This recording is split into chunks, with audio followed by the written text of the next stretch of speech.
Turner Yell makes the stop in the secondary for Denver. 1st and 10. The fake. Good block in there, and down it goes. Caught at the 30. Welcome to the Fins tailgate. It's where we elevate. Miami Dolphins talk, yeah, we never hesitate. Breaking news, hot takes, we keep it up to date. And when the fans speak up, the panel resonates. We live that aqua and orange from the field to the mic. Breaking down the plays, man, we talk it every night. From Tua to the defense, you know we keep it tight. NFL moves, you know we got the insight. We open up the floor, yeah, it's your time to shine. Fans drop the heat with opinions realigned. You got concerns, bring them, we're gonna chime. The Fins tailgate's where we keep it prime. Welcome to the Fins tailgate, it's where we elevate. Miami Dolphins talk, yeah, we never hesitate. Breaking news, hot takes, we keep it up to date. And when the fans speak up, the panel resonates. The NFL's changing, but we stay on the grind. Latest breaking stories, we don't waste no time. From the trades to the rumors, we make them all align. At the Fins tailgate, we always on the climb. We're repping the Dolphins, but it's NFL wide. From South Beach to the league, we keep it worldwide. Got the fans engaged with the energy supplied. Come kick it at the tailgate, we're riding high tide. Welcome to the Fins tailgate, it's where we elevate. Miami Dolphins talk, yeah, we never hesitate. Breaking news, hot takes, we keep it up to date. And when the fans speak up, the panel resonates. So if you love the game, you know we got the gate. Tune in, speak out, don't wait, it's your fate. This is the Fins tailgate, now watch us dominate. Miami Dolphins, NFL, yeah, we integrate.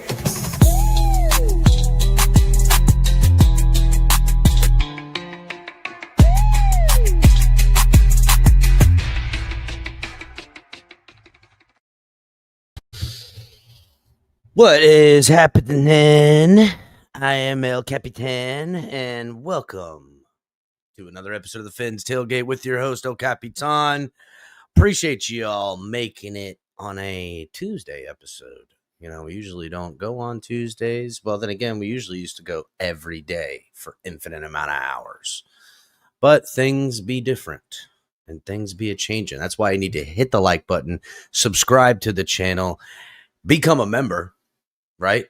And hit that notification bell so you know when we go on live, baby, because we coming. We got a lot to talk about on tonight's show. Got a couple of the homies in the back. Gonna bring them boys up here directly. But we're at an impasse, right? We're at a junction point. We're at a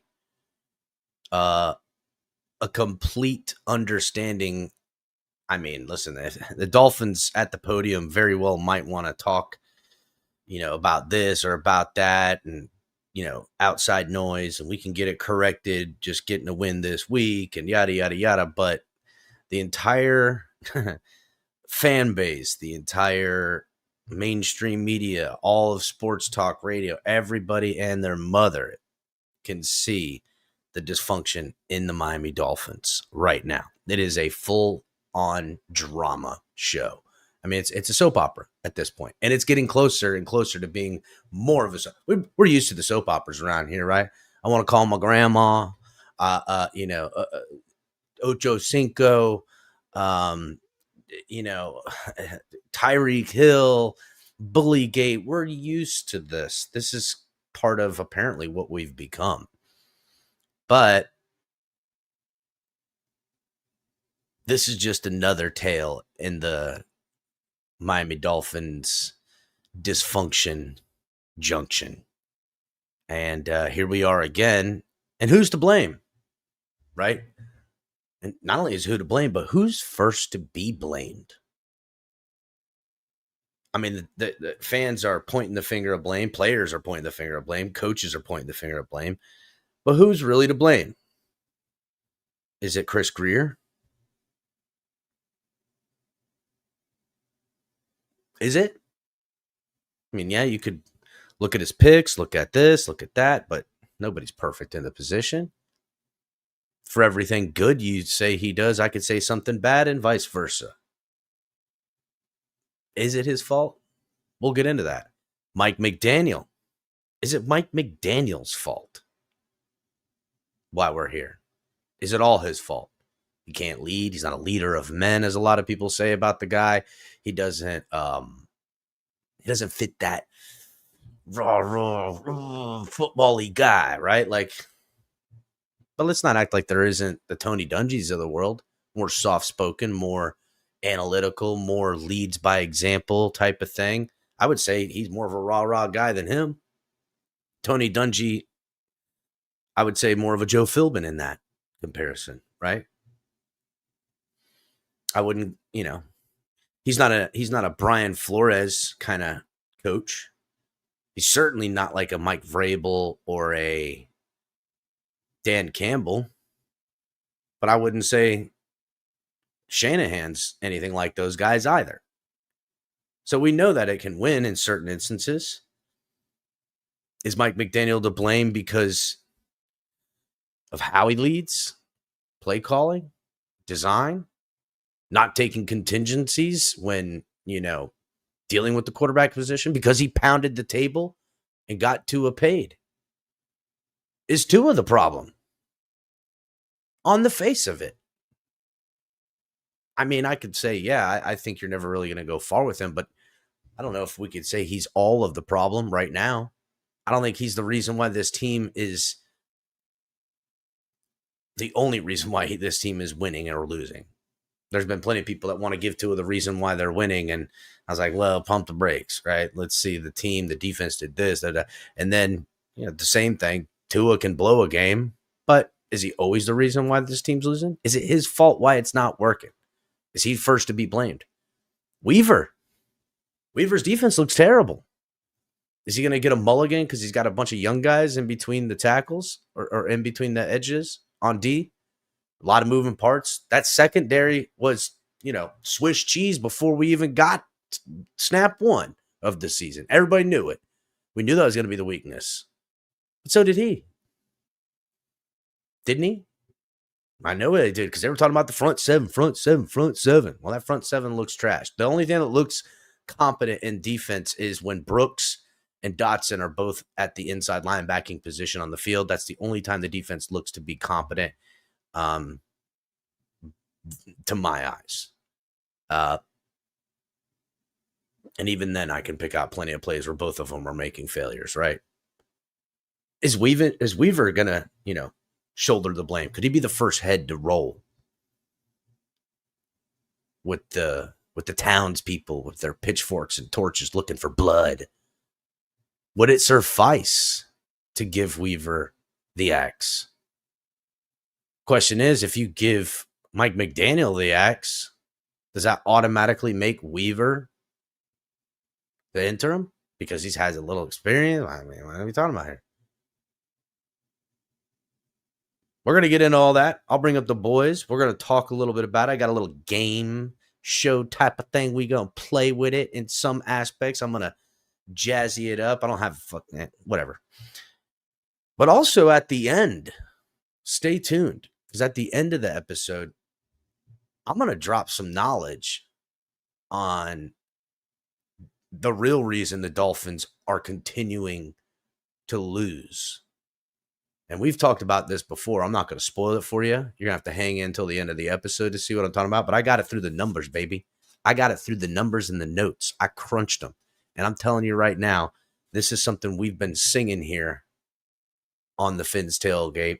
And yeah, you can say fire Grier, fire McDaniel, fire Weaver, fire Tua, fire whomever. But on the football field, in these numbers, there's no denying how the Dolphins are constantly losing and why. And then we can go from there on who to blame. So hit the like button, everybody. Shout out to everybody who made it in here and is in here now. Spida in chat. Salute to you, my brother. Take it. What does he say? This team is trash. How much more betrayal can we take? I don't know. Papa Paul. Salute Papa Paul, member of the program. I see him in the back. Nightmare 74. What's going on, buddy? Hit the like button. Lucan, let's go. Adam, I see Adam in chat. What's going on, Adam? Yes, there you go. I did it just for you, Adam. Going live right when you're getting off. Just for you. Dad Dean, what's going on, buddy? Salute. Ain't seen you in a minute. Ruben, what's going on, Ruben? Fins up, buddy. El Bonito Mandino Bandino. What's going on, Mondo? Hit the like button. Ruben.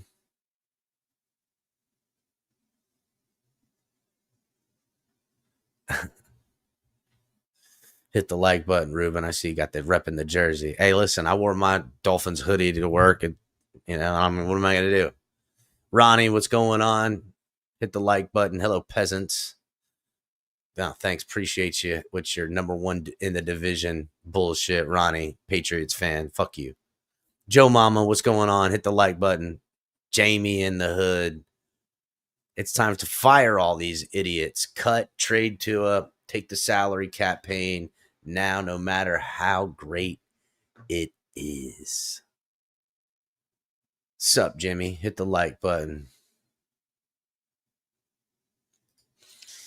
Bro, love all you guys, but what was that color crash out about last night? No offense to my boy Color. No, we just, sometimes we, got to do that. Sometimes, listen, the tailgate fights. That's it. We will fight amongst each other just as much as we fight with, against other people. That's true democracy. A lot of people talk about that shit in this country and in this community, but I don't see a lot of, I see gatekeeping, silencing, unnecessarily bodying people with their takes, just silencing, muting. We don't do that around here, y'all. I let you put your own foot in your own mouth, and then I say, look at you now. That's how we do it around here. Hit the like button. Back it up. What up, JB? Salute, my brother. Grump, I see you in here. What's going on, Grumpy Finn? Hit the like button. Bryson. Oh, shit. Bryson was gatekeeping after the game Sunday. Damn. Color, say it ain't so. I said we don't gatekeep, and Bryson saying, nah, we do.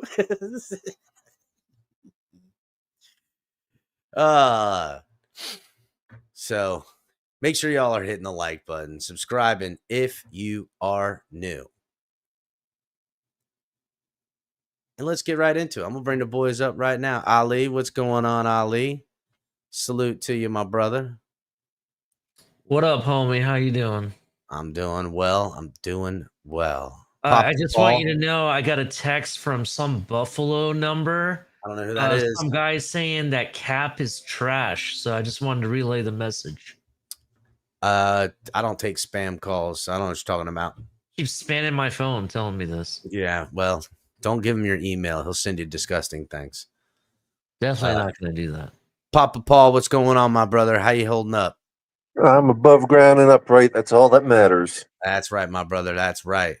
Oh, look, Brian Flores in chat. What's up, Brian Flores? B-Flow. Still, Brian Flores has been coming to chat since the jump of the channel, boys. And then Color. What is going on, Color? People in chat are asking what the hell's your saying. Man, I don't know, but first thing I gotta say is somebody said it earlier about the changes around here. Yeah, there is a lot of changes around here. I noticed too. We got a leader now that seems that endorses not playing to the whistle, and I mean, what are we supposed to do about that? As far as gatekeeping goes, how would we know I was gatekeeping, Bryson, if you were gatekept? See, you can't come in here and say, oh, Color's gatekeeping when you literally have the ability to come in here and tell everybody that. How's that gatekeeping? Anyway, I just don't understand that. Come on, Bryson, you know damn well that does not constitute gatekeeping what I did the other day. And as far as the I think I got him, Cap. I got them all, bro. He says you kicked him. I flame out so much, right, that nobody knows whether it's real or not anymore. And I mean, it was real. I really do detest the fact that you think it's okay that we don't play to the whistle. I really do detest that. But just like, how I am, when my world gets unbalanced, I flip out, bro.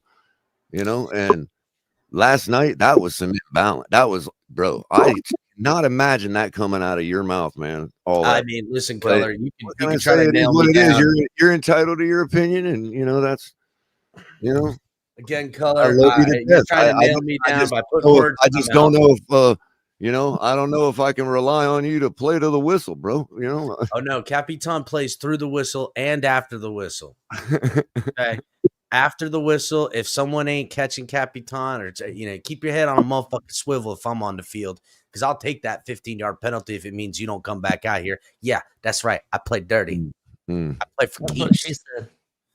Yeah. Well, too bad our cornerback didn't even have a chance to grab a face mask and commit a penalty. The rookie Trader said something. He needs to make that tackle, and he took ownership of it.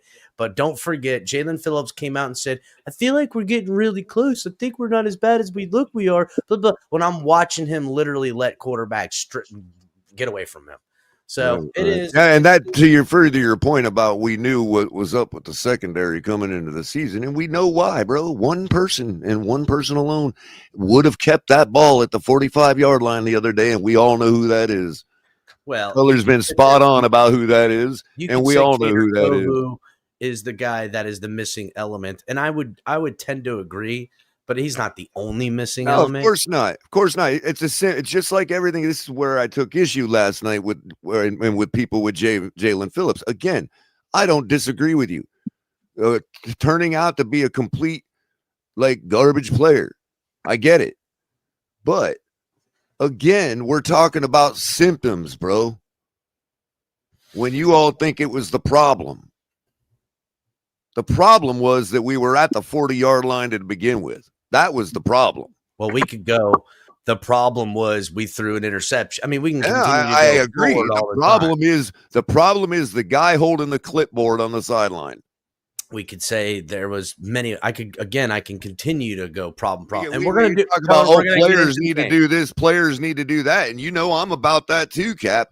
But at some point, you know what I mean, bro? I'm looking at a play and highlighting how big of an impact of a play you did make or didn't make. We do it all the time. And I would argue, and I was just simply arguing that cornerback completely getting his ankles broken on that play was just as vital on that play. A rookie, fifth-round cornerback a tackle.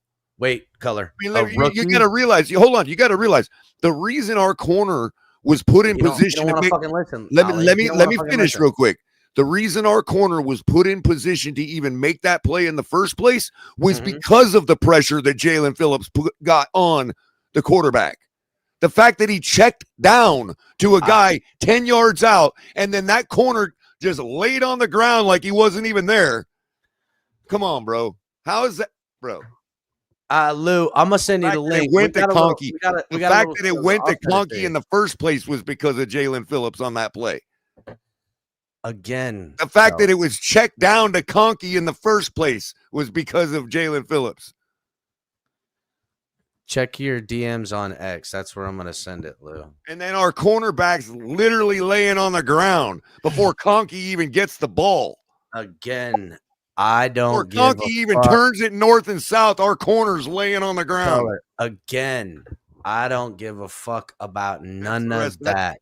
That's my case. The corner could have been could have been on the bench, and we were only with 10 men.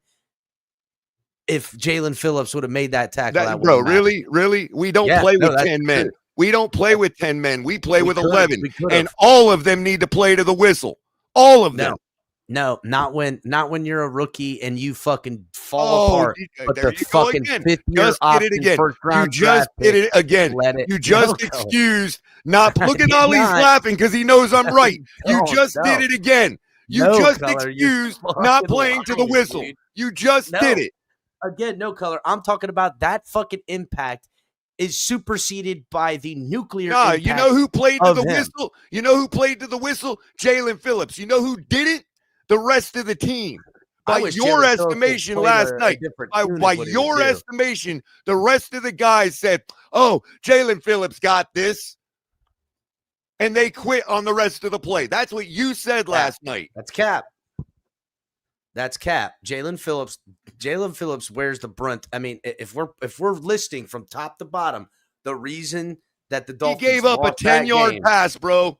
He gave up a 10-yard pass. I think it was Jalen Phillips that Tua was talking about ain't coming to players meetings. I think it was Tua. He gave up a 10-yard pass, bro, which turned into 45 because our corner's laying on the ground. I don't know what you're talking about. All right, let's get into this, guys, because we're gonna go into who's at fault. You know, we already know who lost us that game. That was Jalen Phillips.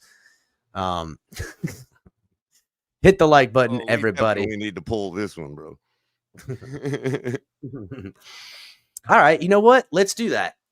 We'll pull it.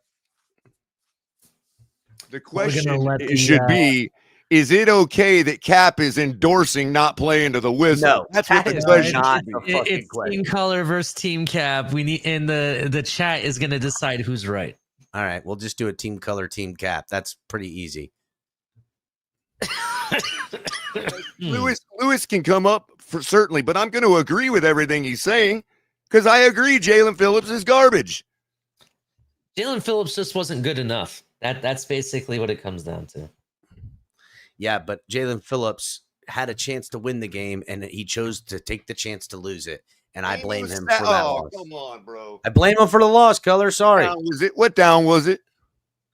It was down. It would have been the end of the game down if he had sacked his motherfucking sure that was ass fourth with down? 40 seconds left. It was third. It was third down. So him making that sack there, Justin Herbert ain't just going to do the same thing the next play?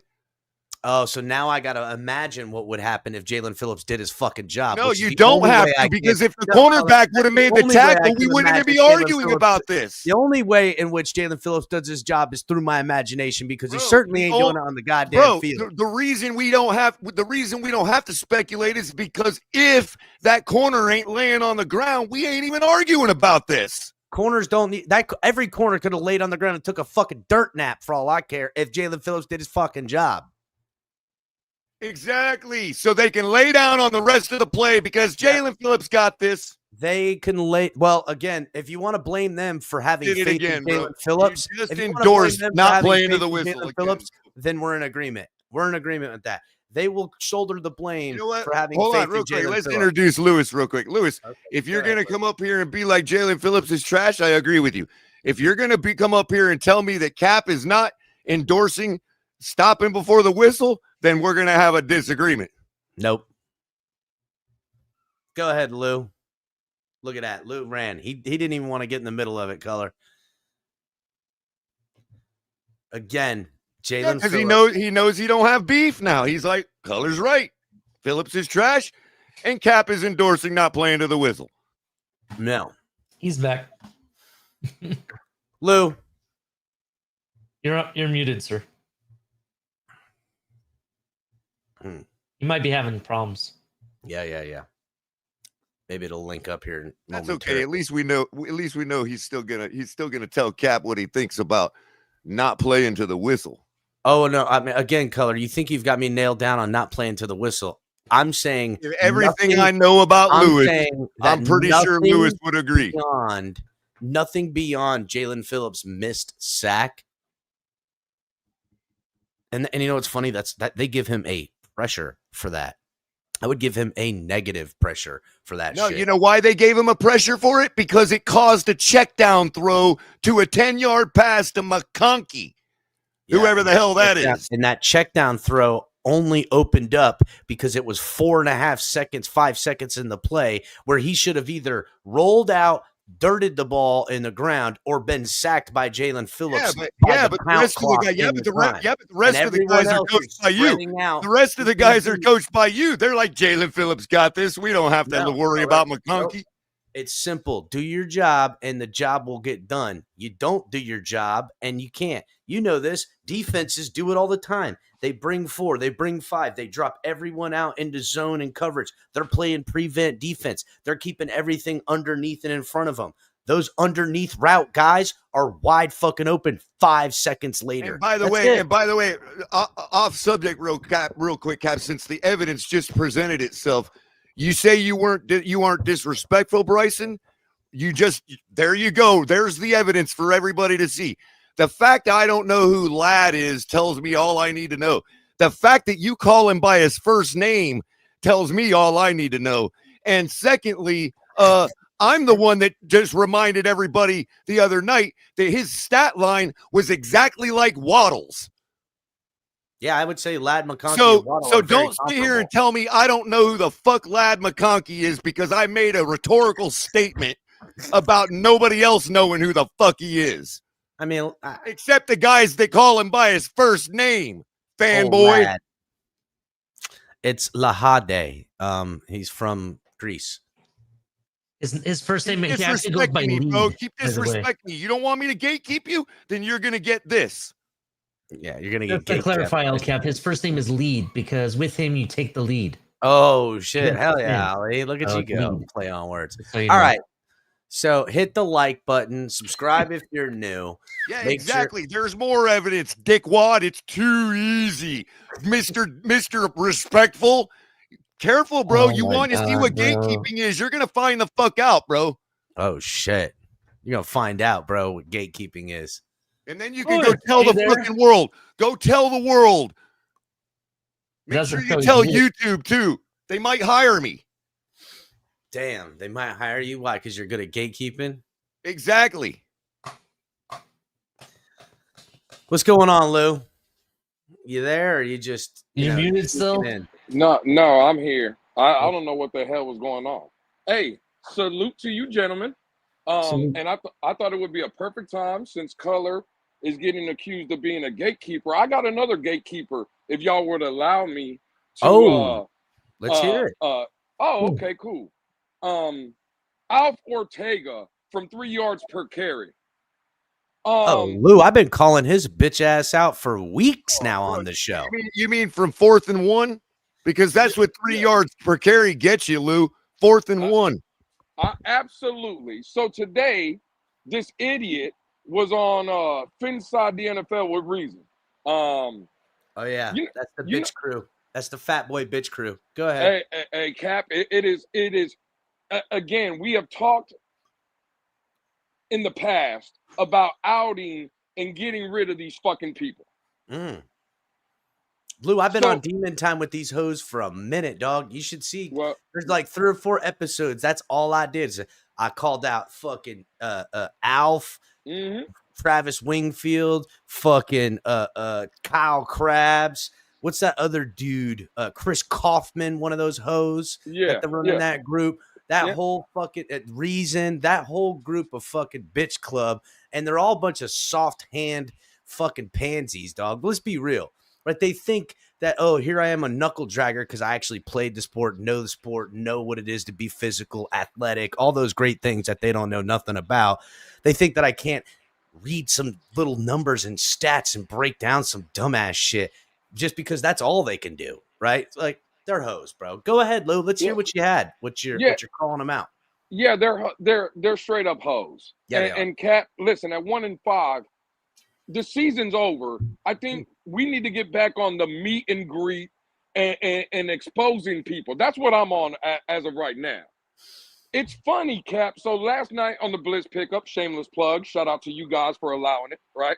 Me, Tone are having a conversation. Should we be buyers or sellers at the trade deadline? I think we all can agree on this panel, and even over there, we should be sellers. So the obvious names, Caps, are Bradley Chubb, maybe Jalen Phillips, this, that, and the third. Those are the obvious.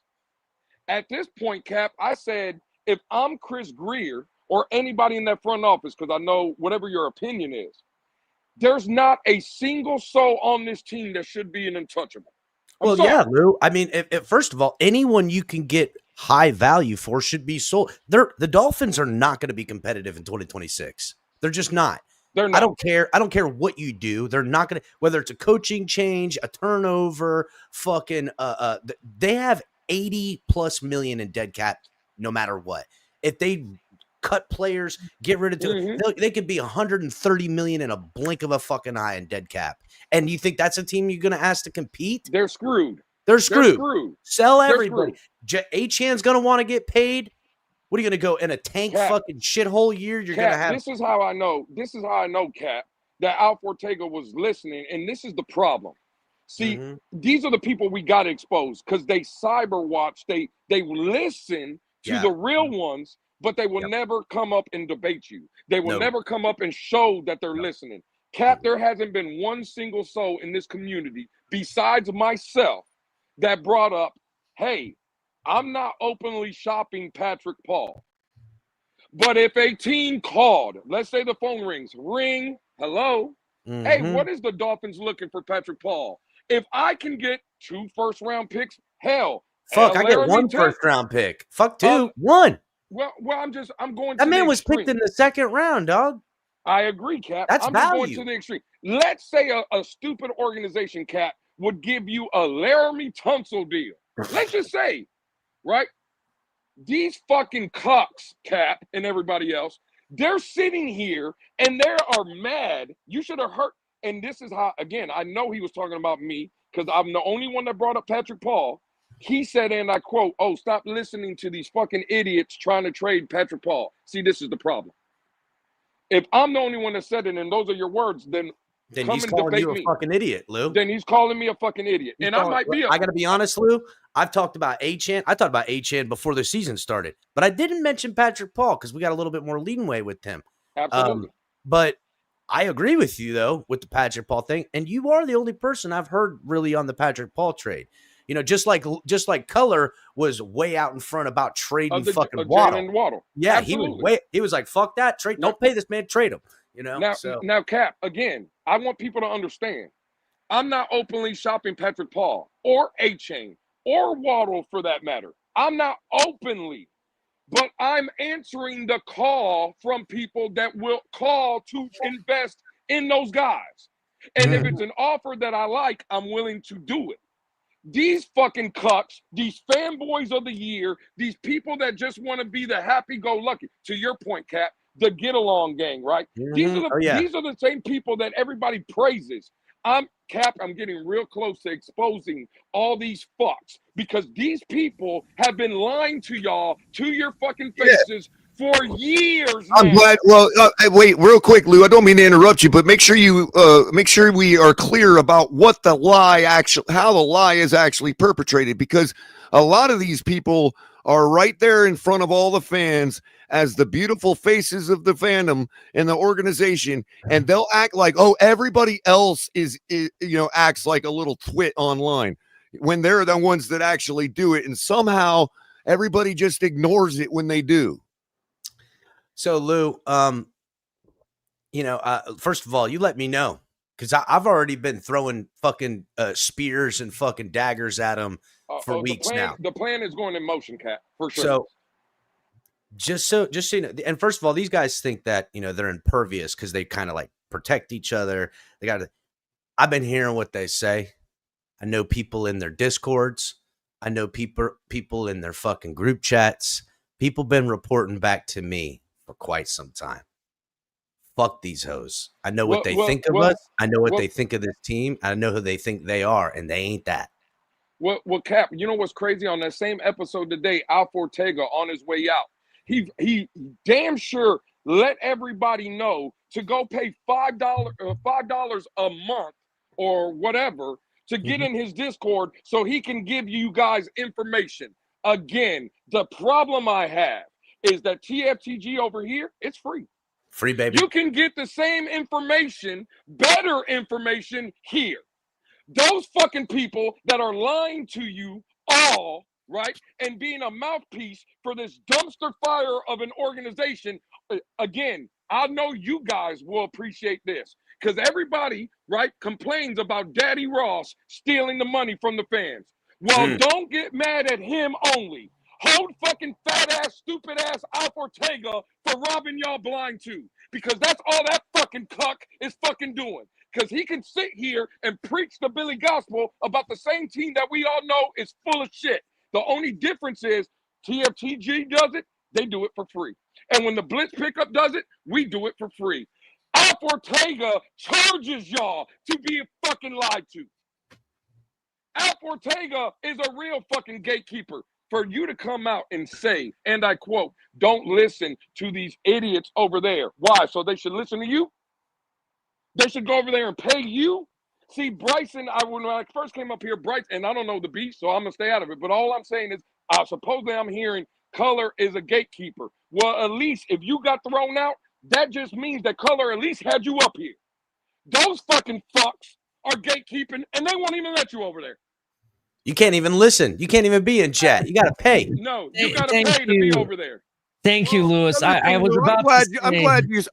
sorry, Ollie. I'm glad you said something, Lou, because we both are mutual acquaintances of Bryson, and I'm pretty sure he chills in y'all's Twitter space during the day, right? Sometimes, rarely. Sometimes. Very rarely. I mean, I've seen him in there quite a bit, mainly when it's Mystics, I guess. But my point is when Bryson. Have you ever heard Bryson raise his hand in y'all's space and be like, "What the fuck y'all muting people for?" No. Now, you and I might have whatever. I might look. To me, I consider that a private space within a public domain, right? So there is somewhat kind of like to the public, there is a little bit of responsibility to not kind of gatekeep, but at the same time, bro, it's still a private domain. Y'all are having a private conversation that you have chosen. Look, I don't want this type of people around me or that type of people, or I want to be able to, as a co-host, mute somebody. Well, even if I just want to mute them. And so people, and you all have made that very clear is my point. And that's why I respect what y'all are doing there, even if I don't show up there a lot and speak very much, because I understand the rules and I understand they don't necessarily fit my game, right? So I don't get sore about it. I don't get pissed about it. I just, hey, I make a choice. You know what I mean? And y'all have plenty of people that choose to chill with y'all all day. Fine. And Bryson is one of those people. And what I want to know is, has he ever stood up to you and calls you a gatekeeper when you've muted somebody? I would say no, but Bryson, I know you. So even if even if you and I are both gatekeepers, right? I'll concede that. Just for this moment. Has he ever stood up to you like that?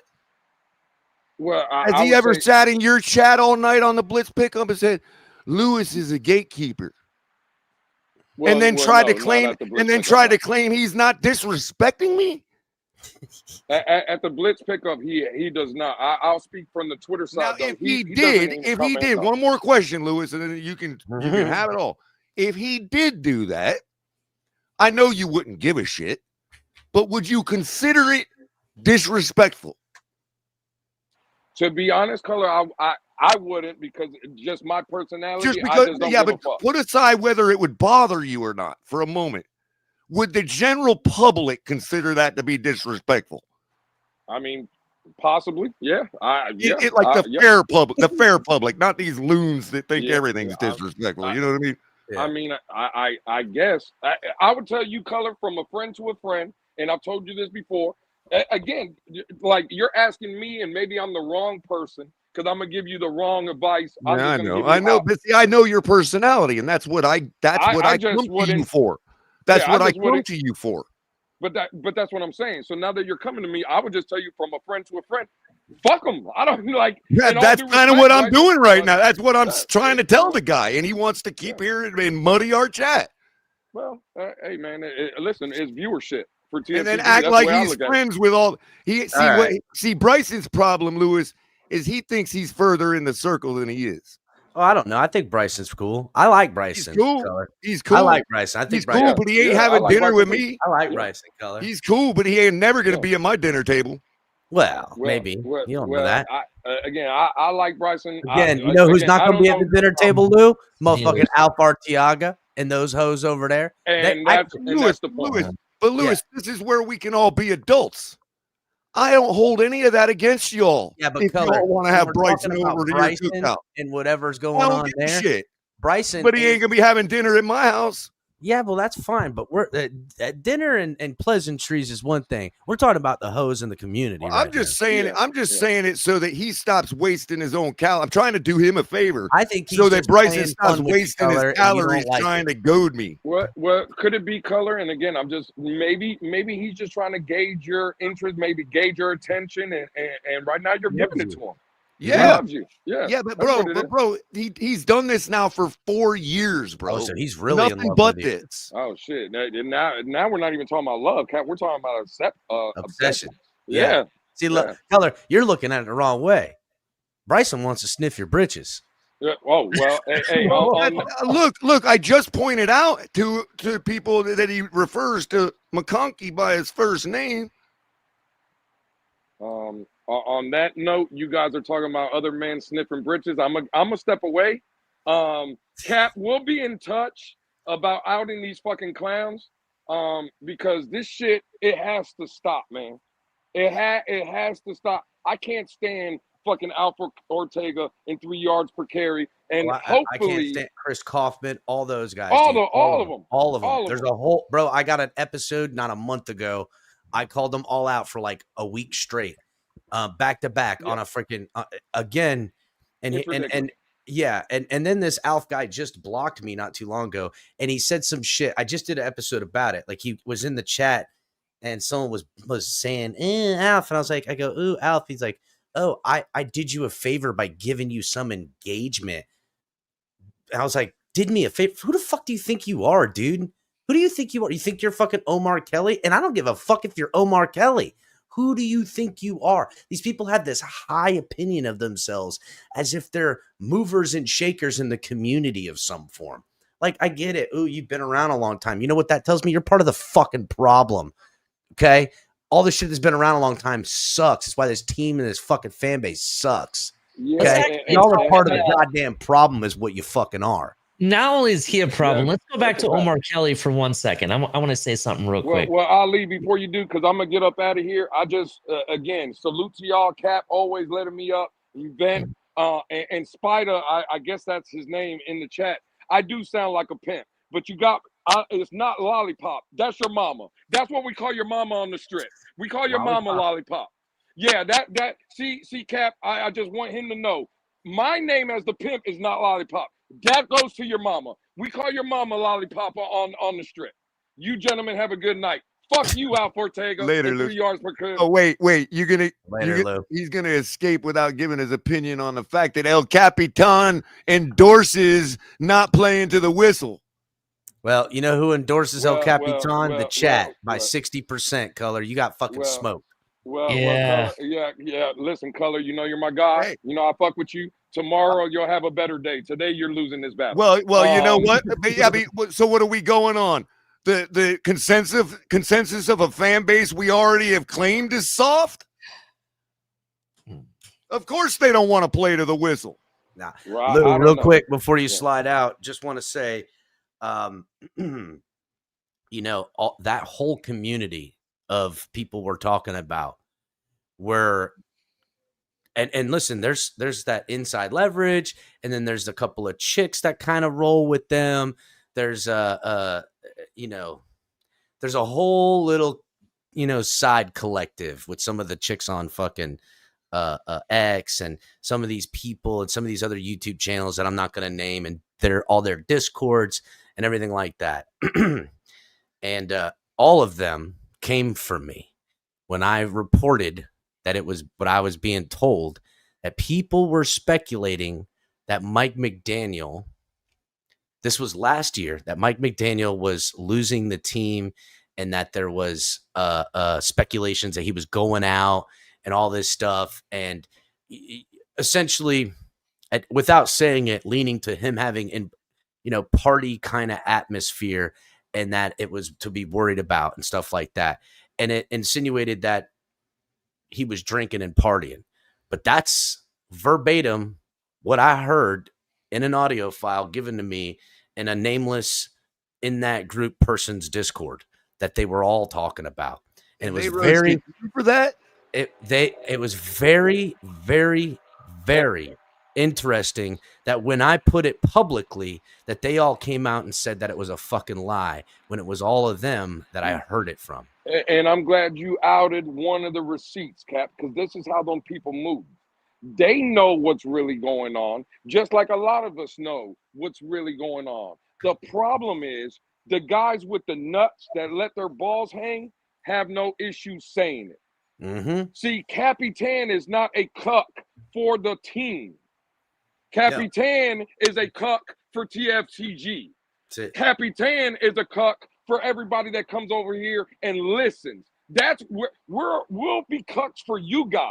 We refuse to be cucks to be fans of the years. We're not going to be cucks in the aspirations of one day meeting fucking Tua Tagovailoa. I don't give a fuck about that. I don't give a fuck. I disagree with you, Lewis. I'm a cuck for nobody, so I don't give a fuck. Well, Ali, I thought I was cooking there for a minute. I mean, look. In spirit, let's use the word. Yeah. Because that's kind of we ain't simping or cucking. I understood what Lou was saying. Again, they're bullshitting and lying, and we're out here exposing and telling the truth. That's what I'm saying. Cap is not trying to be out here. Lewis, real quick, and I know I mentioned this earlier. I know you want to get out of here real quick. Let me just get this off my chest real quick. I want to talk about a cuck that is a beat writer named Omar Kelly. Did you guys? Shit, boy, did Omar Kelly. Yeah, he's Omar Kelly because he's a cuck. That's right. Did you guys see a post in response to somebody saying something? I forget what exactly he said, but his response was, "Oh, are you living in your mommy's basement? Where's your big channel?" or something to that effect. To somebody that doesn't even have a YouTube channel, and he's talking about somebody's mommy. So, really? Yes, are we measuring based on channel? Are we measuring with dicks? Like, seriously? No, it doesn't matter who it is, El Cap. It doesn't matter who the fuck it is. The whole fact that you're having conversations like that on X or wherever, whatever social media, means that you're just weak as fuck. Right? And you sat there and booty clapped for the Miami Dolphins thinking you're hot shit when you're really nothing. And that's my point. We shouldn't be here and, having these types of comments. Oh, are you in your mommy's basement? Because I'm the one that has all the information. Go fuck yourself. Go fuck yourself. Ali on one on this. I could give two.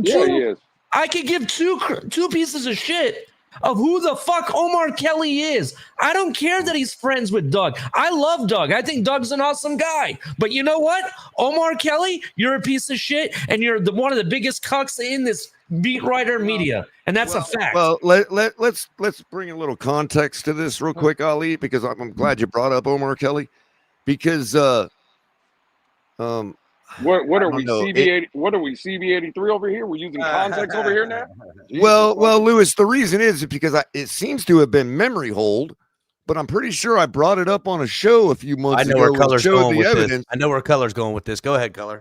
Omar Kelly has already, and let me be clear, people, this is not alleged, because I can go. I'll have to go back to our archive because it seems to be scrubbed off of Twitter. And Grok doesn't seem to know anything about it either. He openly admitted to shilling for the Miami Dolphins. Yeah, he openly admitted to withholding information from the public because the Dolphins thought it would damage Tua. He did say that. Tweet? He did say that. Yeah, he did say that. Sure. And apparently Brock doesn't seem to know anything about it, but that's okay because I brought it up the day it happened on our show and showed the evidence. So we have it in the TFTG archives. Bet that. You know what's crazy? So, and I might have said this in a Twitter space one time, and I'm not gonna tell you the player who it was. I'll leave that for interpretation. Y'all can let y'all's minds run wild. We're outside of Carolina, and Crypto knows this because Crypto was standing right next to me. Shake Money knows this because he was standing right next to me while we were walking to our car. We're walking out of the building in Carolina, and this just goes to show you how certain players, right?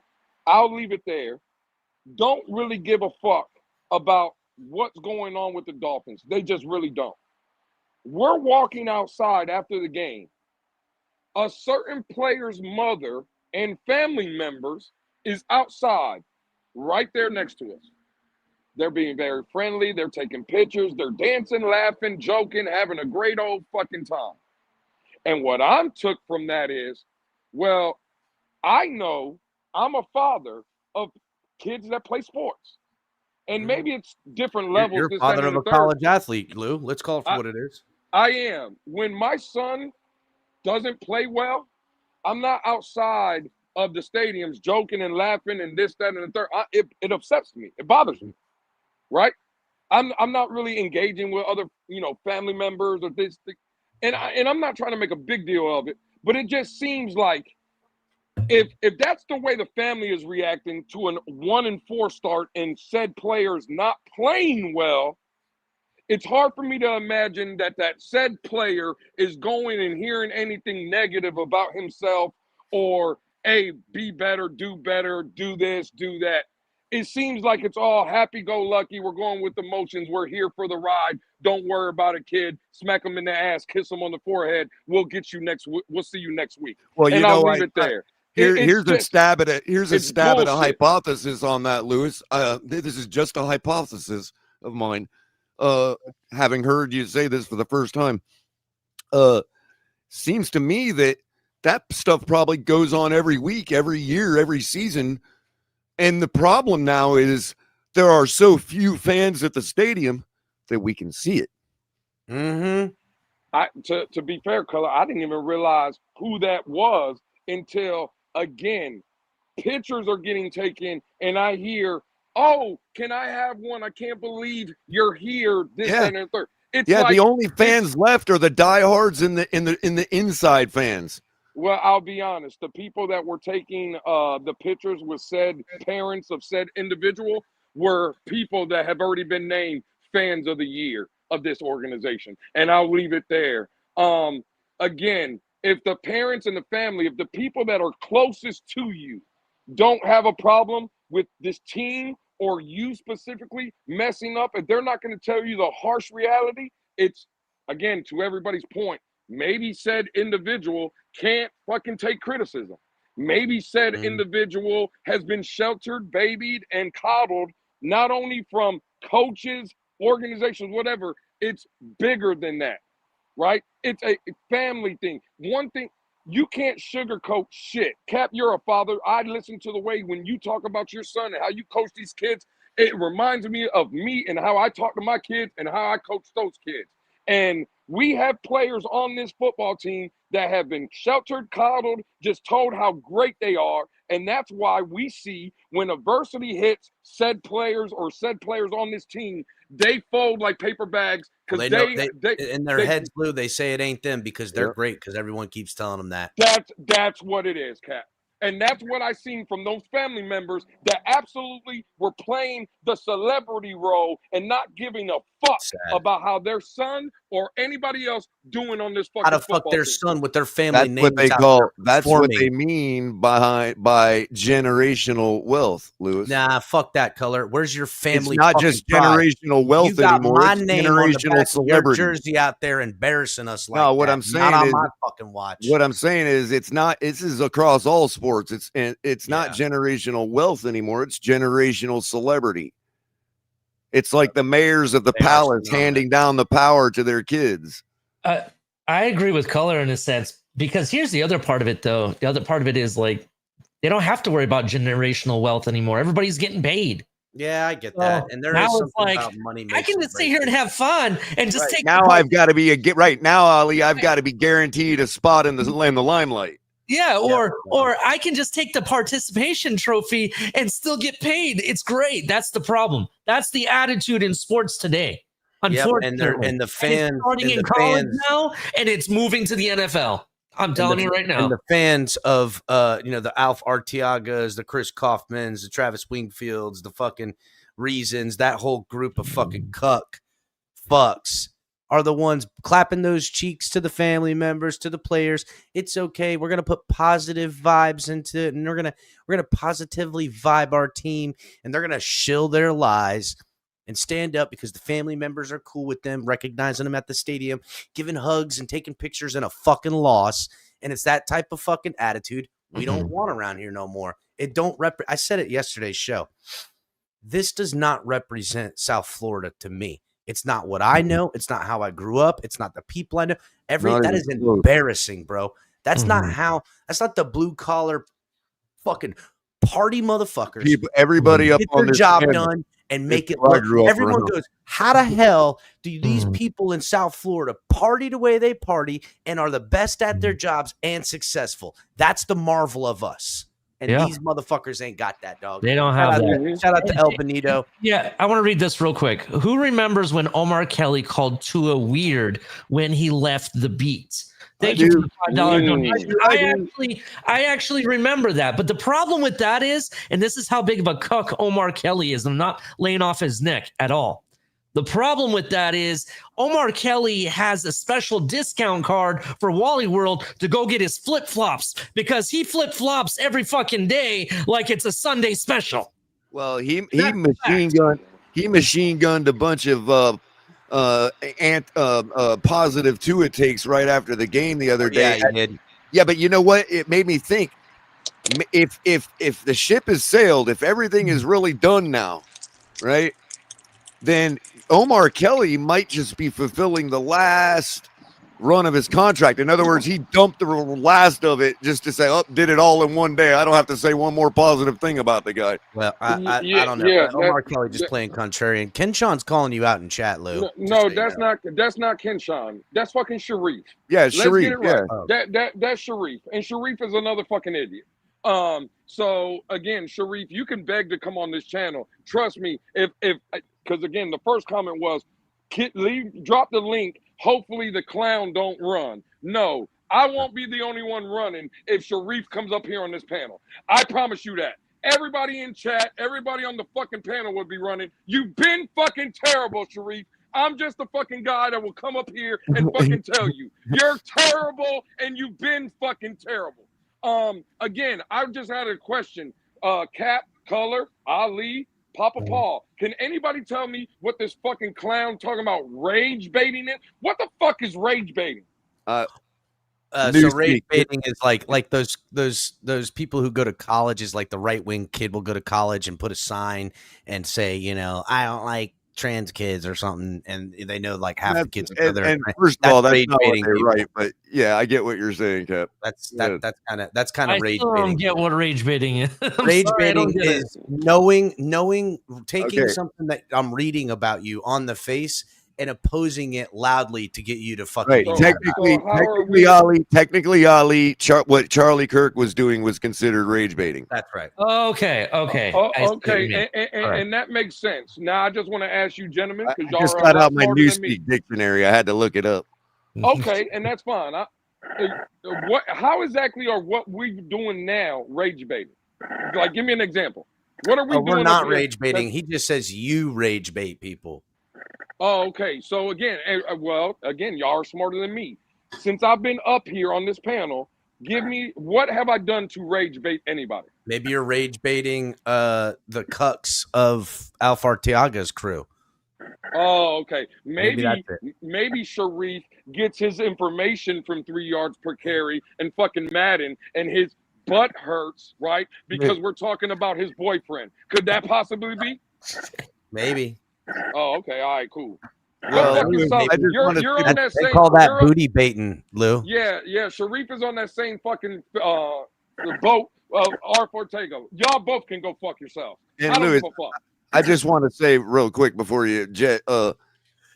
Pretty jet. He's been jetting for 30 minutes now. I know. I didn't mean to say.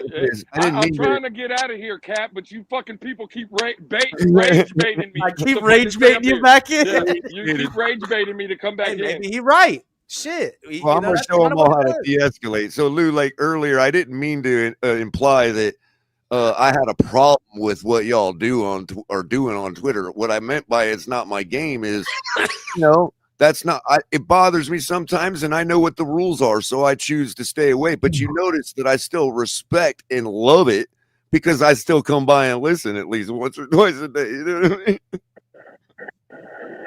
Yeah, bro. And again, it for the most part, Just your that's just your gig, and that's what the rules are. You know what I mean? Whatever. But the but rules are a little different on fucking X. So everybody know that.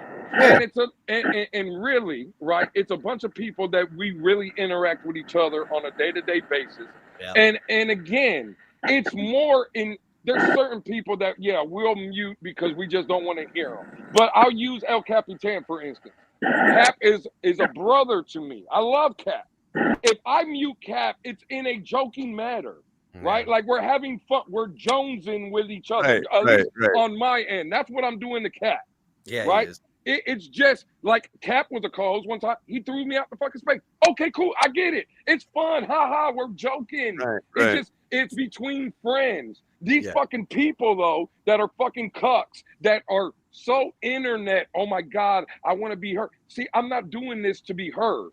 I want to talk about Dolphins with like-minded people like myself, right? I don't want to agree with everybody. I disagreed with Color. When Color said he didn't blame James Phillips, I think Color was wrong. That doesn't mean I don't like Color. That doesn't, again, I want to also say real quick, there's levels on that. Okay, Color, hold on. Let him land on his fucking point. You don't want to get No, I'm just saying, bro, we've all agreed to disagree up here and shit like that. But again, it's these people, and really, they want to have what we have. That's their problem. Those people that I'm talking about, that's why they have their little circle, because it's an echo chamber and it's grabbing penises. That's all they do. It's like they're all in line and they're just circle jerking each other. And that's why what we do at the Blitz Pickup and what you guys do over here, it's out of love, because there's fighting over here. There's disagreements. But at the end of the day, we're all going to come together. These fucking people that never had no fucking friends, never had no girlfriends, they're just analytical nerds, and they talk like this, and the PFF grade, and the EPA, and the pie charts. Sharif saying he got to punch you in your motherfucking face. And when that don't work, I know, cool. They insult you. They don't, there's no friendly debate. There's no friendly yelling at each other. They just insult anybody they disagree with. Right.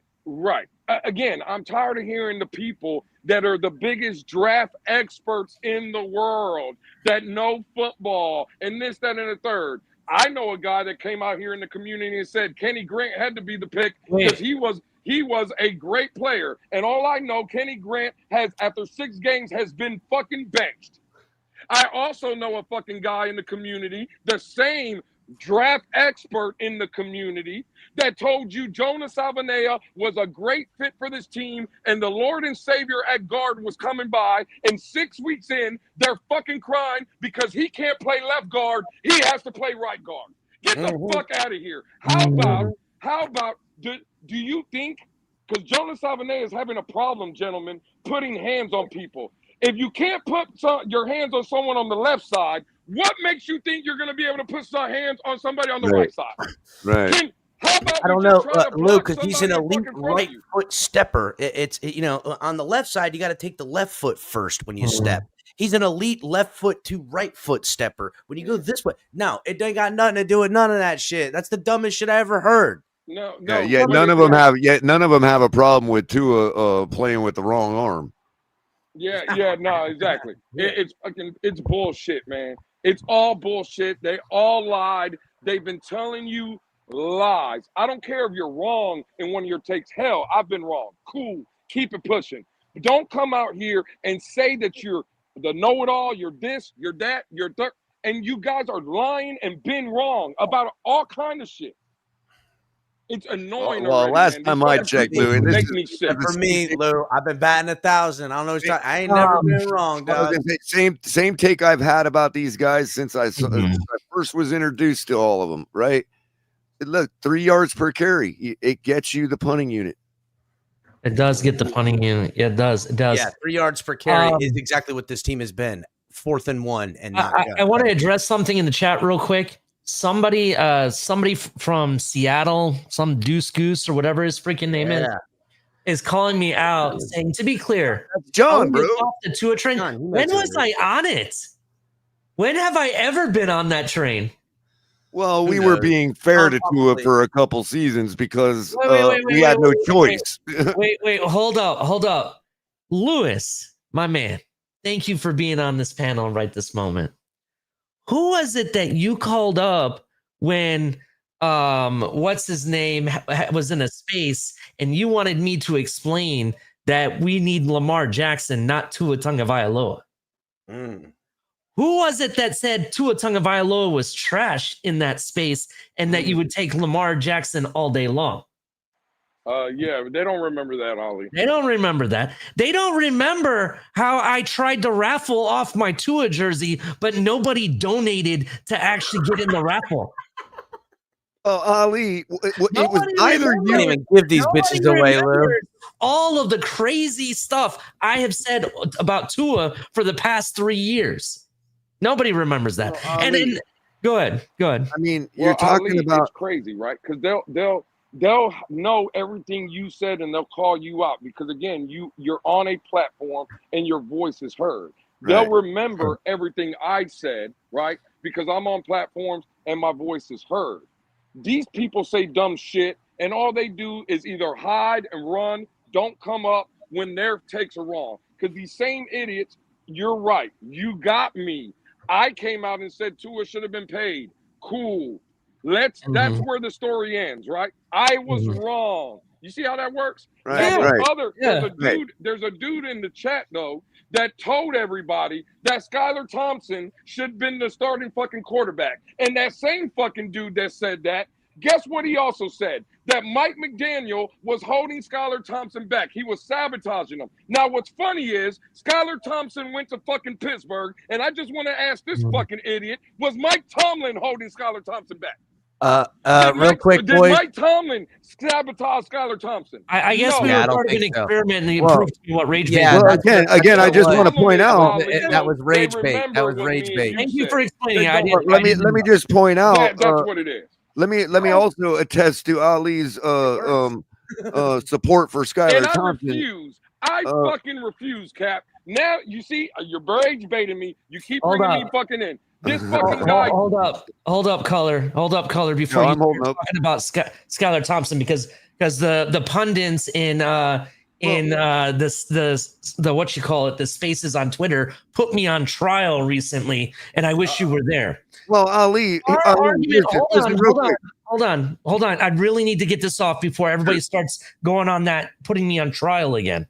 No. I wasn't going to do that. No, I know, but you don't know what happened in that space. That's why I need to see this real quick. Struggle session? Oh, yeah. Hold on a second. Nene was my lawyer, in fact. No, geez, good lawyer. I mean, Color. Do you remember when on this channel, you and I had a huge debate, if not even an argument? I was just getting there, Ali. About Skylar Thompson and how I was saying I thought he was better than Teddy Bridgewater. I thought you would never ask. I was just getting there, Ali. Hold on. Where in that conversation did I start saying he was number one? The original founder of Skynet was not by me. It was by a different individual that even has a Twitter space called Skynet. Right? Well, let me just point out, Ali, I was just about to get to that very thing, and I'm glad you brought it up. So Big Nick don't think I was making it about me. I can't hear. I want to hear what he's saying too. So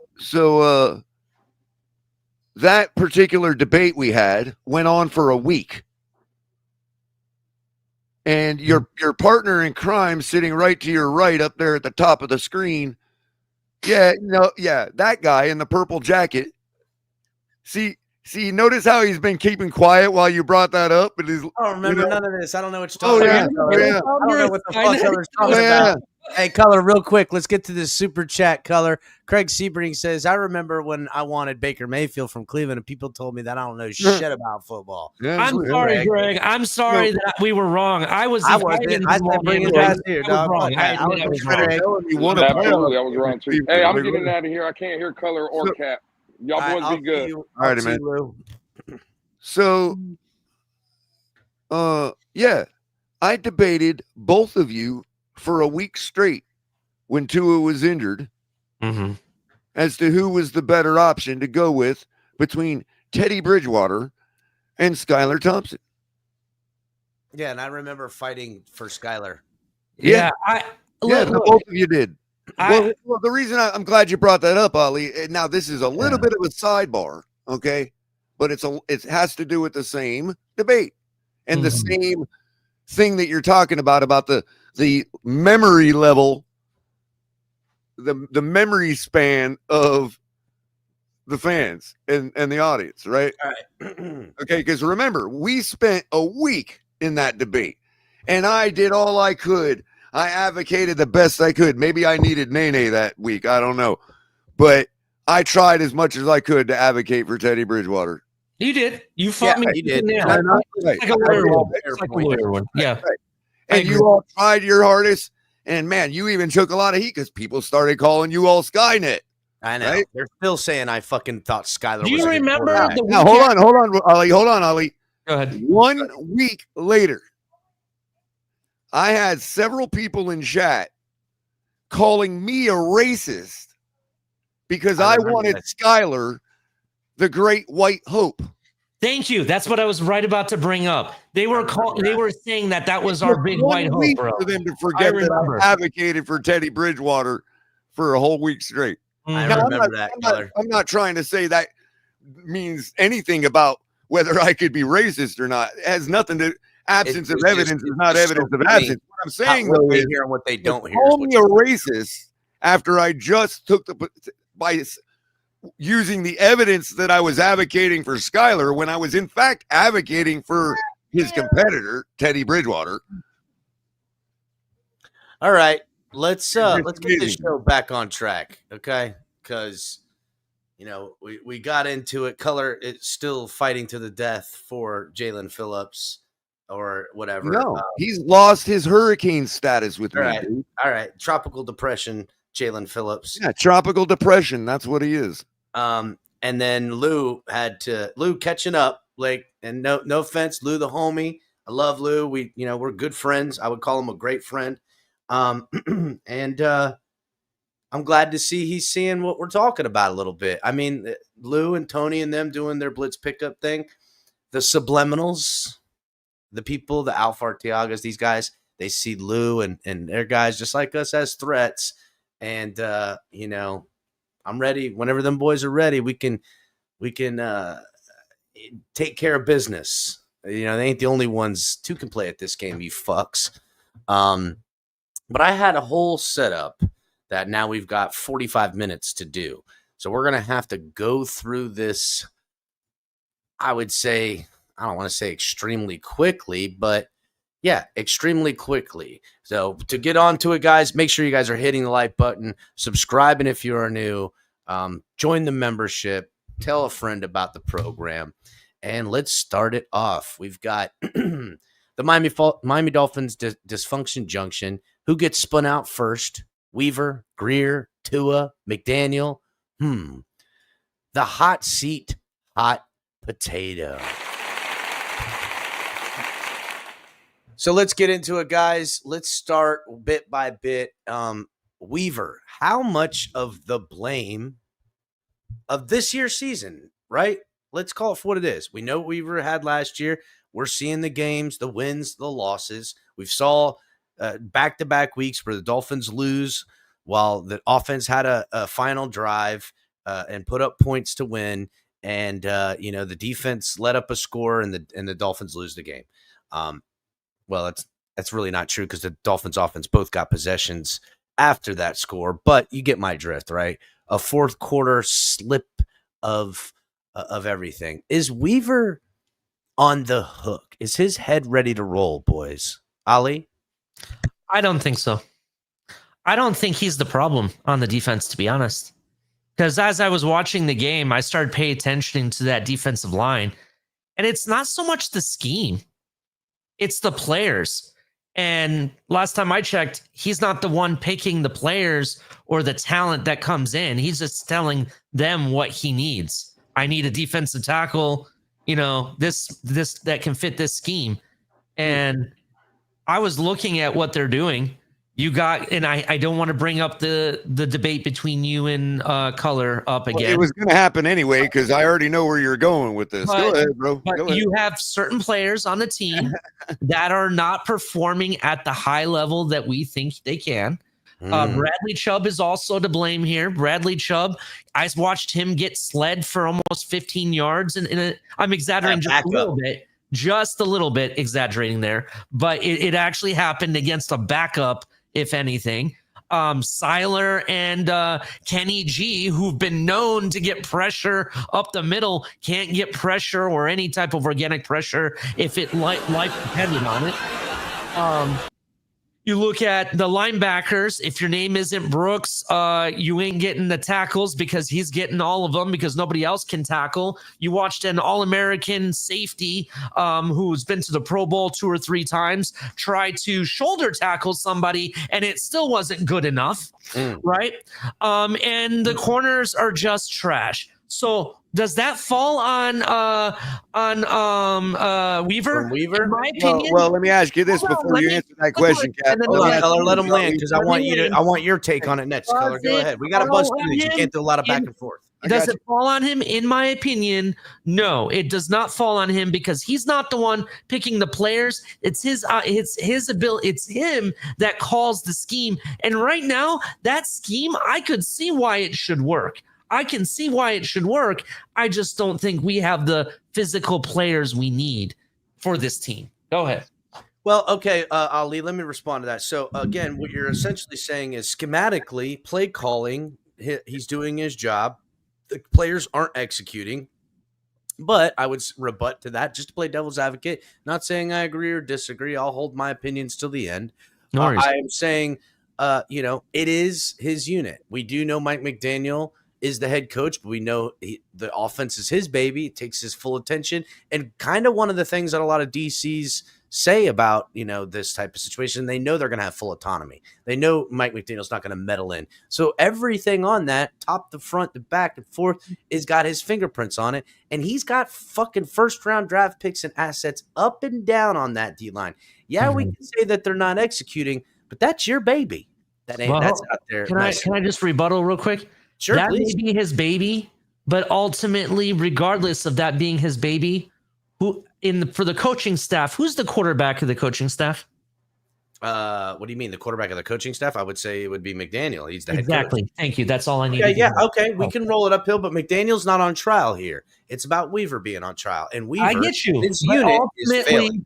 Ultimately, I don't think I don't think the scheme is failing. I think it's the players, bro. I would say this, and Lo-Fi Anime makes a great point. Do you think Vic would have the same problem that Weaver's having around here? Yes. Yes, Okay. they do. Well, I'm going to let Color go. Color. In fact, at times he did. Go ahead. This is where it gets back to your and I's debate, Cap. Mm-hmm. See, y'all are almost there.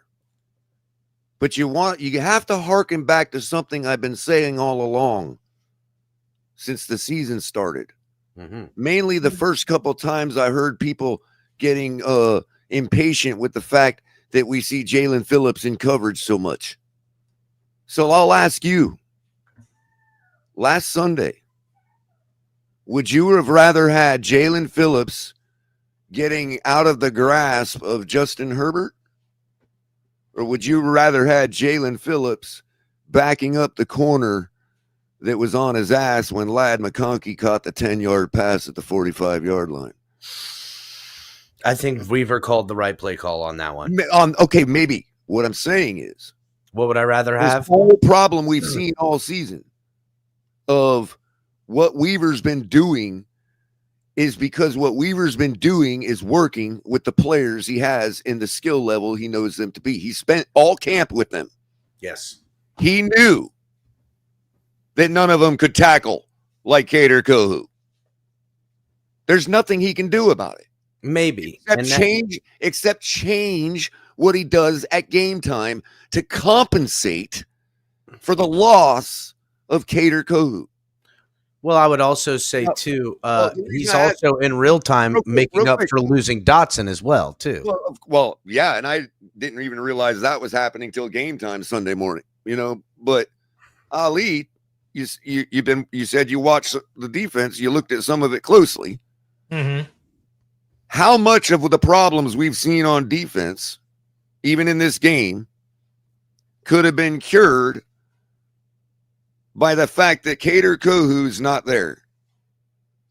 And that's why I said it, the player's color. That's I understand it. One man, sure. And we'd still have the problems. Hold on. We'd still have the problems that Ali's talking about. Okay. Mm-hmm. But it wouldn't be costing us games. Yeah, but not having Cater Kohu is no excuse for Weaver color. I'm not. Hold on. Weaver, you just said Weaver called the right play on that play. Yeah, sure. Okay. Now, for all of his faults and for what we should expect out of a guy like Jalen Phillips, he's still got enough pressure on Herbert to force him to the check down. Sure. Okay. That ball went out to the check down. It was caught at their 45-yard line, not even to midfield yet. All right, Color, you win. Well, I don't want to talk. I don't want to. Color, it won't let me finish. Wasted. No, I'm right, bro. And yes, you know exactly where I'm going. Jalen Phillips did make the tackle, but that's not the problem. Why should have been tackled in the flat. Again, we should have Cater Kohu. I don't want to talk about it. Why won't you let me finish, bro? Because it's again. All right, go ahead. I mean, I gave both of you that courtesy just now, and I get accused of not giving it. No, that's okay. I'm good. I know how it rolls around here. I already know. It's not how it rolls, Color. It is, bro. It is. No matter how much you say it isn't. It is. Okay, Color. That's how it is. Because I got to be honest. I'm fucking sick of hearing about Cater Kohu. Good. I'm tired of hearing about Cater Kohu. Shut up. I know how bad this defense is. And I'll shut up. Again, that was raw. That was raw, bro. Because you're sick of hearing about Cater Kohu. I don't get to finish what the fuck I was saying. Color again. Wow. Making the same points. I wasn't even making it about Cater Kohu. Okay. You didn't let me finish. Right, well, then please. Please. All right, fine. Again, Grier. Weaver, not at fault. Bye. Fine. Fuck Weaver. Grier. Now, here we go. Weaver not being at fault because of personnel. Ali, you said that earlier about, these are the players he has. A lot of fans are out here saying Chris Grier is to absolutely blame, and 1,000,000% to blame for it all. Mm-hmm. It's him who drafted Tua. It's him who brought in Mike McDaniel. It's his football team. He already had a shot with Flores, a shot with McDaniel. How many times are we going to give deference that Grier says, well, it's this guy's fault. It's that guy's fault, whatever. Is Grier to blame? Okay. This is going to be a couple part answer, because the issue with blaming it on Grier, you have to understand the hierarchy of the front office, which unfortunately in our case, we don't understand the levels of this front office at all. There's something that people call the collective or the cabal, if you want to call it that.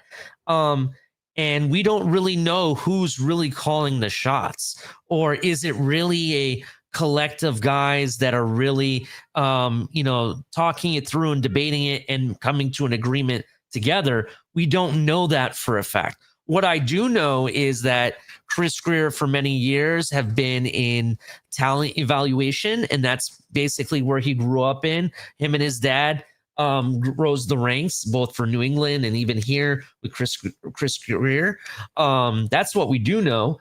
So I would say that, if we're talking about the players he brings in, I think that there's a lot of talent with a lot of the players that he's drafted over the years, but then they don't pan out. We end up having a Jalen Phillips type situation. We end up having a Kenny G, who in my opinion is not playing to where we drafted him at this point. I would expect better at this point, right? You look at that, right? You look at even better, the trade that I blew up on this channel. If you guys remember when we traded up in the second round to take Jonah, I said, "What the fuck is this motherfucker doing?" I called for Grier to be fired at that point. If you remember that, Yeah, right? I do. Because I said we could have gotten him either if we just stayed pat, we could have got the same guy, or we could have got a better guy, which happens to be the highest rated rookie guard in the league right now, who I wanted, which was Ratledge, who played for Georgia, right? Who happens to be the higher. And guess what? He went right around where we were going to be at anyways. And we lost draft capital on top of it.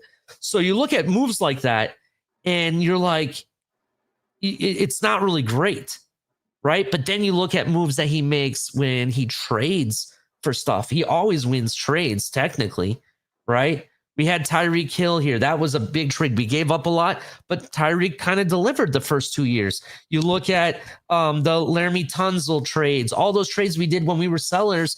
We won all of those. Ramsey, we gave up what, a third round pick and a tight end that maybe played one snap and had a broken hip. Right? Yeah. You look at that. We won all of those trades. The issue is that they don't pan out. So that makes me question the people that are in the evaluation, and that's where I fault Grier for. Well, I would say I don't know if they're the right guys. That's what I'm saying. There's plenty of blame to go around with Grier, especially because he's been here for all of the losing. Yeah. Yes. And it's hard to also say, as a general manager, you need to generally manage everything. And just because you're really good at picking out fresh fish at the market and fresh lobster and getting, the top tier meat cuts when you're buying all the groceries, doesn't mean that when I show up with all this food that I have an idea for a dish. And it seems like Grier is just out here cherry picking great products where he can, with no overarching idea of where I think they have the identity of the team they want, and this is what it kind of looks like, but it's not the identity of the player personnel working how they envisioned. And the reason being is because I can buy a steak and a lobster and and say, hey, I'm gonna make steak and lobsters, but I'm gonna boil it all and put it over a bed of I don't know, fucking parsley. And it's like, yeah, that's not really a appetizing meal. I've got these great products and I'm going to eat it because I'm starving, but I'm not getting what I should be out of these products. So Grier has his faults and all of that stuff. Shout out to Miami J Kid, who, when he said color, whip out the fucking orange mic, I laughed. I thought that was fucking funny. I thought that was hilarious. I know colors in his feels, but I don't have time. We got fucking less than 30 minutes. I got a couple of things and I got shit. I spent almost 2 hours. Well, not 2 hours, but I spent like an hour and 20 minutes fucking putting all this paperwork together to make a point Color's been making forever. And I don't want to talk about fucking Cater Kohu. And Lo-Fi has a good point real quick.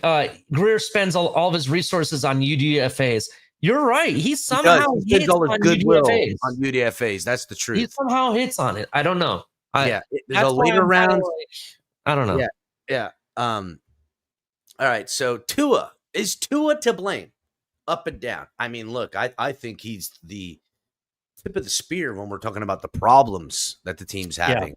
I think if the team didn't pay him and made him play on his fifth-year option, they would have learned that they didn't need to pay him as much as they did. I also think that if they did say they did pay him but didn't pay him as much, we wouldn't be in this cap restrictive 2025 season in which the Dolphins are, lacking thereof in talent in the secondary, taking chances in the trenches on the D-line, which kind of makes excuses for Weaver, all that stuff. I think there's all this logistical and cap and roster linguistics that have to have this weird maneuverability to essentially pay for what Tua is getting paid. You know what's so funny too? I remember Dolphins fans when we got Tua, like, oh, Tua's a really great guy. He's not going to ask for the bag. I can envision him being one of those guys that does what Tom Brady does and takes less. Remember that shit, Ali? We were hearing all that for years and years and years. Then the 2023 season happens. You're like, pay that man the bag. Bunch of toes. What do you think about Ali? with Tua being the problem. Oh yeah, I absolutely think it starts and ends with him. To be honest, because you look at it, they called the quarterback the number one most important position for a reason. Quarterbacks can flip the script no matter how trashy your defense is. A quarterback can actually make the difference in any organization. It's just like having a lead pitcher on a baseball team, right? Having a good pitcher can make a huge difference. Having a good point guard on basketball team makes the difference. These guys, in my opinion, are the quarterback and the soul and heart of your team, right?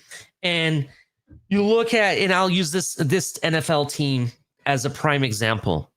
Look at the Commanders, right? They were in the mud, laughing stocks, clown owners. They had to sell the team. They sold it to a collective of people, Magic Johnson and company, even though Magic Johnson is just a minority owner. And already flipping the script, they make an NFC championship game. I think they made it to. They got all the way almost to the end and had a hell of a season. And that team didn't change very much. Yeah, they had turnovers in some positions, but it wasn't like they brought in big names. It wasn't like they brought in, the Tyreek Hills of the world or anything. Deebo Samuel just got there this year. I mean, what's his name that they had last year was kind of a bigger name, but not like what's his name? Scary Terry. Scary Terry's been there all along. I know, and he's considered a name, but I don't think he's he's been there. He's been there for years. My point is that team flipped the script just by bringing in a new QB this year. And I have a feeling, and I know if I'm right, I'm right. If I'm wrong, I'm wrong. But I had been on you guys for the past 2 seasons. Watch out for the Colts. Daniel Jones. Yeah, you did. You were saying that, Ali. I will give you that. You called. I told everybody, watch out. And that motherfucker's 5-1 right now. Dude, he's killing it. He's killing it. And they look good as fuck. And it ain't like it's all fucking Jonathan Taylor, which is what's been their offense in years prior, right? So it looks really good. I would say to me, again, Tua is the tip of the spear because when you're paying that guy and you're building around that guy and there's limitations and sacrifices that he can't overcome with his play, you're putting yourself at a disadvantage. And I agree with this statement 100%. $53 million QB, you're supposed to win, period, regardless of who's on your team. Daniel Jones is winning with nobody receiver. Yeah, I don't know any of the wide receivers. I don't know any of them. Guy, a couple of other just dudes, right? I would say they're all. I only know the running back, Jonathan Taylor. That's the only person I know on that team. I would say Jalen Waddle would not only be the clear-cut number one, but they probably couldn't find someone better via the draft at any point right now. Pittman and the other guy, Pascal. I don't even know who those guys are, to be honest. They're just dudes. Like they're just under 1,000 wide receiver kind of guys. They're okay. They're not bad, but it's not like they're superior talent. They're not carrying people. They're not Tyreek Hill. He's making them look good. All right, let's get to the final hot potato, hot seat guy, Mike McDaniel. How much of this blame does he shoulder? Because let's not forget, right? Yes, Mike McDaniel was brought in here to right the ship, fix Tua, fix the Dolphins, build this program, and he did, right? He had all his plays. He, reinvigorated Tua's confidence, patted him on the butt, and said, "Don't worry, I'm not the big bad Flores. I'm gonna be here, and I love you. I love you, Tua. I love you. I love you." And affirmed Tua. Then, as it's been wildly reported, that he jumped over Brandon Beal and Chris Grier to get Tua extended to the owner. He's got to shoulder that blame. His offense isn't performing. The team isn't respecting. He's the head coach. He's not the OC. He's not Weaver. Weaver's failures, you can run that up the ladder. Chris Grier's misses and moves that he chose at the behest of the head coach. He hitched his wagon to Tua. What do you say? Ali? Well, I say you're absolutely right. I do think McDaniel is partially to blame. I still think the quarterback is the number one position, and that is really a huge problem because if you take Tua Tagovailoa out of this and you put in, say, and I'm just using this as an example, you could put any other quarterback. We'll say we put in Baker Mayfield, for example. I think the outcome is a little bit different. We may not be winning all the games, but I'll tell you, we've probably won more games than we have now. I'll tell you that. The games that I would say that we would win, I'm willing to bet that Baker at some point put the team on his back and help them win, right? Regardless of the hand he's dealt, right? Where McDaniel's at fault for this is that man, if you're a head coach, it is your responsibility to set the culture in the locker room, and he hasn't done that. He has failed at that. His culture that he has instilled is weak. It is chaos. There is no structure, no goal in sight, but nothing but agendas, right? And that is his responsibility. And I think that's where he fails. Now, the other part is that I have a firm belief that when the things aren't going right, you use your strengths of the other players to your advantage. And I don't think he knows how to do that. Hence why we don't adapt. Like when we had, who was the quarterback last year? We had Tyler Huntley. We had him here. He had certain abilities. Yeah, they weren't Tua's abilities. We should have adapted. And this is the number one reason why I'll blame McDaniel. Excellent take by you, Ali. Hold on. I just want to say this. McDaniel, when he got here, his first year, and you can go back and listen to all of his press conferences and interviews, he actually bragged about how when they had RG3 at the Commanders, right, they had to adapt to RG3 in his abilities, and they had to basically learn the RPO offense, right? They had to learn that. And we don't have Tua here because he's injured, out concussion, brain damage, or whatever. Mm-hmm. Why doesn't he learn and adapt to Tyler Huntley or whoever the backup quarterback is? Why doesn't he do that? You bragged about it in the beginning. Why can't you do it now? And that's why I blame McDaniel for some of these things. Ultimately, for me, it's Tua, but for some of these things, I definitely blame him. Ali, great segue because you're talking about the ability to adapt, the ability to use your players and do certain things.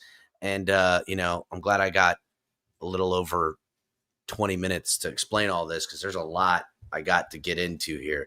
Because shout out to Color, who, in his feels a little bit, and that's okay. We had a disagreement. We had one yesterday, so maybe it was a little trend happening here. But it was Color that pointed out that the Dolphins have to start scoring in the third quarter to be successful. And that kind of goes to your point about the blame Mike McDaniel's shoulders, right? The blame that he shoulders that he's not making adjustments, not game planning, not whatever that is in the cerebral part in practice, execution, all that stuff. He is the head coach. And I'm going to cite the numbers, okay? Because I'm going to give you the real reason for Dolphins losses because it is in the numbers. And I'm going to tell y'all exactly how this vibes. And we're going to go back to 2023, 2024, and 2025 to this season. And I'm going to give you all of the numbers that are showing you guys why Mike McDaniel has been inept. And I can fully agree with the fact that Mike McDaniel isn't making the adjustments and not doing his job well. And we could also say, well, that's partially because he has a quarterback like Tua to do it all with. And I would agree with that. And I could say it's also Grier's fault because he put this ragtag team together. You know what I'm saying? And it's not working. But let's get into it. In 2023, Color made this take, and I'm bringing you the digits. The Dolphins need to start winning the third quarter. And I'm going to wait till you hear these numbers, Ali. In 2023, in games where the Dolphins outscore their opponents in the third quarter, they were 8-1 in those games. Only one team beat them when they outscored them in the third quarter, and that was Kansas City. In 2023, when the Dolphins were outscored in the third quarter, they were 1-2.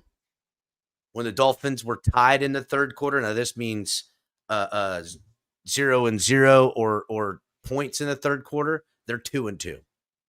When the Dolphins score 0 points in the third quarter in 2023, they're 1-2. Mm-hmm. Okay. In 2024, when the Dolphins outscored their opponent in 2024 in the third quarter, they were 7-1. When the Dolphins were outscored in the third quarter, they were 1-8. And in that 1-8, they were 1-5 in games they scored 0 points in the third quarter. And that only win that they got was against the Jets, which is kind of funny. Currently now in 2025, when the Dolphins are outscored in the third quarter, they're 0-5. When they outscore their opponent in the third quarter, they're 1-0. Over the last 3 years, those numbers add up to this. The Dolphins are 16-2 when they outscore their opponents in the third quarter. When they are outscored in the third quarter, they are 2-15. When they only get 0 points in the third quarter, they're 2-11. So, and I can tell you right now, and this goes back to 2022, and I just didn't get onto it. When the Dolphins scored a touchdown in the third quarter, they've won every game they've scored a touchdown in the third quarter. This team coming out of half is either got a lead and letting teams claw back into it, don't have the lead and can't do shit about it in the third quarter, make 0 halftime adjustments. C, they just, I don't know. Are they just asleep at the wheel? But it is a very telling number about what the Dolphins are doing and aren't doing. And I got to be honest, when it comes to the third quarter and it's after halftime, that's going to coaching a lot. A lot. So what do you think about these numbers, Ali? Well, I'm going to go ahead and give credit where credit's due. Color has been preaching this for years now, that you have to score in the third quarter. Mm-hmm. And he said it till he was blue in the face. Yes, on Sunday, on the way back home from the game, on the channel, he was saying it. People didn't understand it or whatever. Yeah. But if you look, the numbers prove it. You outscore your opponents in the third quarter, Dolphins more likely to win. That's what it comes down to. And 16-2 when they outscore the opponent, and when they're, I mean, it's crazy. And how many losses have they taken when they did not outscore the opponent in the third quarter? 2-15. They've only won 2 games when they. 15 losses, right? In the last 2 in this season. So technically, they're 15-2. I'm sorry, 2-15. If when they do not outscore their opponent in the third quarter, they're 2-15. That's right. So that being said, the numbers are just basically telling you at halftime, our coaching staff and our scheme, they don't make any adjustments or don't know how to make the adjustments. And that being said, that's why we're stuck in neutral. And by the time we finally figure it out and get us into gear, which normally happens mid fourth quarter, by that point, it's too late. And that's why it's so important to score in that third quarter. If the other team hasn't scored anything, just take those 3 points or take 7 points. Doesn't matter. You have a higher chance of winning the game. Fucking Lo-Fi goes, wait, the real answer is Kader Kuhu playing in those games when they lost. I bet you right now, listen, the Dolphins have lost every game that Kader Kuhu hasn't played up to this point. There's actually a really good It's actually Color put that together next. But yeah, that's again all that data, all that talk about why the third quarter is so important and that you can measure the Dolphins' successes and failures in the third quarter. Again, and everyone that they scored a touchdown in, they've won. Mm-hmm. They score a touchdown in the third quarter, they're winning the football game. Mm-hmm. They score 7 points or more, they're winning the football game. That's a fact. They only won 2 games that they didn't outscore the opponent in. And only 2 games ever when they got 0 points in the third quarter. But if they outscore their opponent in the third quarter, they've got a 1 in 8 chance of winning. Or no, an 8 in 1 chance. The odds are 8 to 1. Mm-hmm. That's just so rare. There's only been 2 teams to beat them.